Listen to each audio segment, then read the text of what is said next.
मनीषा को काफी ज्यादा बुखार होता है और वो बुखार में तप रही होती है। तभी मनीषा की सास शोभा वहाँ आती है और मनीषा को उठाते हुए बोलती है, अरे ओ महारानी, तेरी सुबह नहीं हुई है क्या अभी तक? चल जल्दी से उठ, मेरे लिए चाय बना कर ला। माँ जी, कल रात से मैं बुखार में बहुत तप रही हूँ। अभी पूरा शरीर मेरा टूट रहा है। आज आप देवरानी जी से कह दीजिए चाय बनाने के लिए। सुबह ही दवाई ली है मैंने। थोड़ा आराम मिलते ही मैं घर का सारा काम कर लूंगी। वाह वाह वाह वाह, महारानी को अब आराम करना है। शोभा अपनी बहू को सुना ही रही होती है। तभी शोभा की छोटी बहू सुमन वहाँ आ जाती है। सुमन दिखने में काफी ज्यादा सुंदर होती है और उसे अपनी सुंदरता पर काफी ज्यादा घमंड भी होता है। सुमन अपनी साड़ी मनीषा के ऊपर फेंकती है और मनीषा से कहती है, ये लो जेठानी जी, मेरी साड़ी प्रेस कर दो। आज मुझे ये साड़ी पहननी है। अरे वाह बहू, ये साड़ी तो तुझ पे बहुत जचेगी। लोग ऐसे ही मेरी छोटी बहू की तारीफ नहीं करते। मेरी छोटी बहू तो लाखों में एक है, तभी तो लोग इतनी तारीफ करते हैं। ये तो बिल्कुल सही कहा आपने, लेकिन मुझे तो अपनी जेठानी को देखकर ही शर्म आती है। छी, ये कितनी बदसूरत है। माँ जी, आप यहाँ क्या कर रही है वैसे? मैं तो यहाँ मनीषा को ये बोलने आई थी कि मेरे लिए चाय बना दे।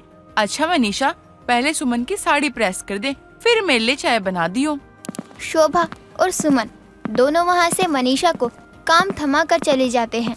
मनीषा बेचारी तबीयत खराब होने के बाद भी घर के सारे काम करती रहती है। मनीषा को बदसूरत होने की वजह से काफी ताने भी सुनने को मिलते रहते हैं।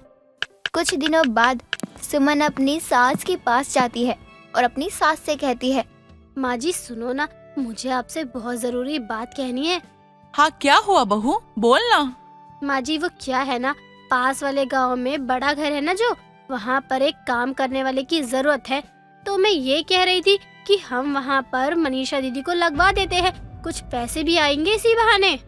सुमन की बात सुनकर शोभा तुरंत मनीषा को बुलाती है और मनीषा से कहती है, मनीषा, हमने तेरे लिए काम देखा है। पास वाले गांव में बड़ा सा घर है, वहाँ काम करने वाले की बहुत जरूरत है, तो अब तू वहाँ काम कर लियो। माँ जी, वो पास का गांव काफी दूर है। वहाँ जाने के लिए हमें सुबह 4 बजे निकलना पड़ता है। तो मैं इतनी दूर काम करने कैसे जाऊंगी? और मुझे काम करने की जरूरत ही क्या है?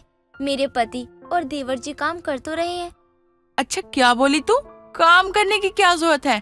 अरे तू इतनी बदसूरत है कि तेरा पति तेरे पास रहना नहीं चाहता, इसलिए वो शहर कमाने गया है और तुझे कमाने के लिए बोल दिया, तो तू बहाने बना रही है।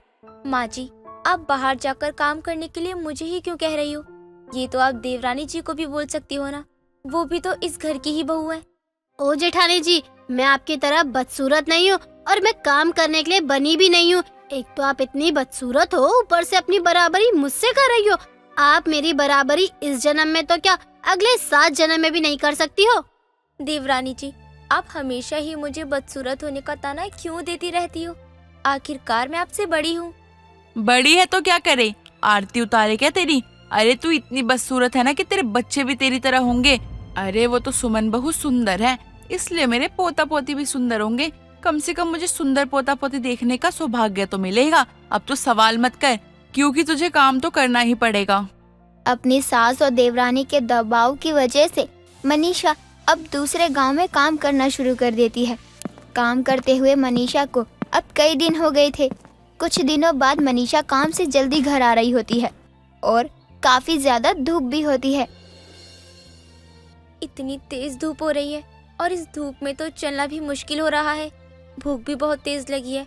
आज मैं ना घर से कुछ खा कर आई हूँ और ना ही खाना लाई थी।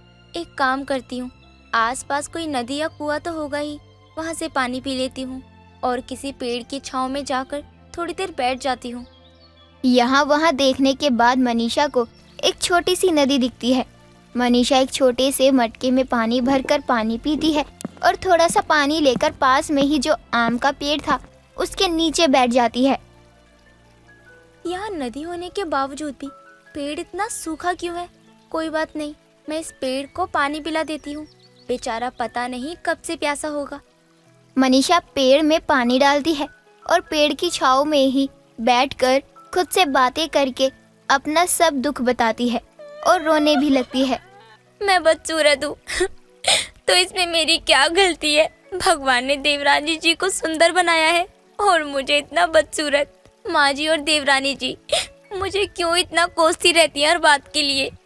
मनीषा काफी रोती है और अपने दिल का पूरा गुब्बारा निकाल देती है।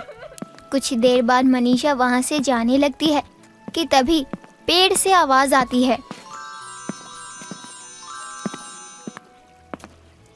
धन्यवाद तुम्हारा। मैं एक बूढ़ा पेड़ कब से प्यासा था, लेकिन अब तक मुझे किसी ने भी पानी नहीं पिलाया। तुम्हारा बहुत शुक्रिया, तुमने मेरे लिए इतना किया है और अब मैं तुम्हें अपने पास से ऐसे ही परेशान नहीं भेज सकता हूँ। लेकिन आप मेरी मदद कैसे कर सकते हो? मैं तो हूँ ही इतनी बदसूरत कि कोई मुझसे नफरत ही करेगा ना, मेरा मजाक ही बनाएगा। ये जादुई आम है, तुम इसे खाओगी तो तुम्हारी सारी समस्या हल हो जाएगी। लेकिन ध्यान रहे, ये आम रात के अंधेरे में ही खाना है और अगली सुबह तुम्हारा रंग रूप में जो निखार आएगा, फिर कभी भी तुम्हें कोई भी तुम्हारे रूप के लिए कुछ नहीं कह पाएगा। मनीषा वो आम लाती है। मनीषा को काफी देर हो चुकी थी, इसलिए सब घर वाले सो चुके थे। मनीषा भी अंदर जाती है और वो आम खाकर सो जाती है।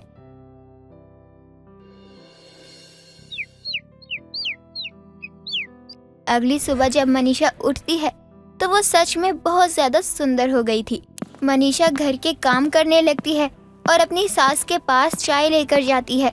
मनीषा को इतना सुंदर देखकर शोभा हैरान हो जाती है।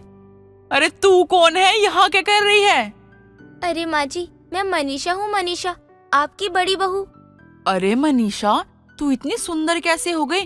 रुक रुक, मैं तेरी नजर उतार देती हूँ। तू तो सुमन से भी ज्यादा सुंदर हो गई है। सबसे पहले तेरी नजर ही उतार देती हूँ, फिर तेरे पति को फोन करके बताती हूँ।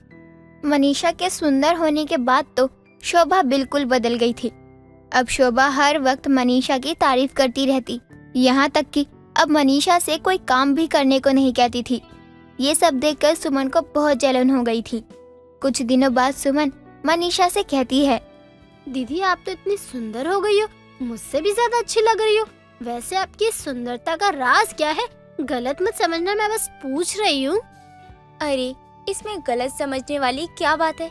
कुछ दिनों पहले मैं पास के गांव से जल्दी आ रही थी, लेकिन धूप ज्यादा होने की वजह से मैं पानी ढूंढने लग गई और छोटी सी नदी मिली। फिर वहाँ से मैंने पानी पिया और आम का पेड़ पास में ही था और वो काफी सूखा हुआ था, इसलिए मैंने पेड़ पर पानी भी डाला। अचानक ही वहाँ से एक जादुई आवाज आई और उसने मुझे एक जादुई आम दिया, जिसे खाने के बाद मैं इतनी सुंदर हो गई। मनीषा की बात सुनने के बाद सुमन तुरंत आम के पेड़ के पास पहुंच जाती है। जब वो बदसूरत मनीषा मुझसे ज्यादा सुंदर हो सकती है, तब तो मैं पहले से ही इतनी सुंदर हूँ, और अगर मैंने वो आम खा लिया तब तो मैं ना जाने कितनी सुंदर हो जाऊंगी। सुमन भी ठीक वैसा ही करती है जैसा उसे मनीषा ने बताया था। सुमन को भी आम मिल जाता है। सुमन दिन के उजाले में ही आम खा लेती है और फिर रात में सबके साथ खाना खाकर सो जाती है। अगली सुबह जब सुमन उठने के बाद आईना देखने जाती है तो खुद को ही देखकर चिल्लाने लगती है, ये मेरे चेहरे को क्या हो गया? इतना बदसूरत चेहरा मेरा कैसे हो गया? सुमन की आवाज सुनकर वहाँ सब लोग आ जाते हैं। मनीषा को देखकर सुमन कहती है, आपने मुझसे झूठ बोला जेठानी जी, वो आम खाने की वजह से ही मैं इतनी बदसूरत हो गई हूँ। नहीं, मैंने कोई झूठ नहीं कहा आपको। भला मैं तुमसे झूठ क्यों बोलूंगी? वैसे तुमने ये आम खाया कब था? मैंने तो कल दिन में ही खा लिया था। शायद देवरानी जी ऐसा इसीलिए हुआ होगा क्योंकि उस पेड़ ने कहा था कि ये जादुई आम रात के अंधेरे में ही खाना है। मनीषा इतना कहती है और सुमन उसको उस पेड़ के पास लेकर जाती है और उस पेड़ से हाथ जोड़कर अपनी देवरानी के लिए गुजारिश करती है कि मेरी देवरानी को पहले जैसा कर दो। पेड़ उसकी अच्छाई देखकर खुश होता है और उसकी देवरानी की पहले जैसी ही शक्ल कर देता है, जिसके बाद फिर कभी कोई मनीषा को कुछ नहीं कहता और सब खुशी खुशी रहने लगते हैं।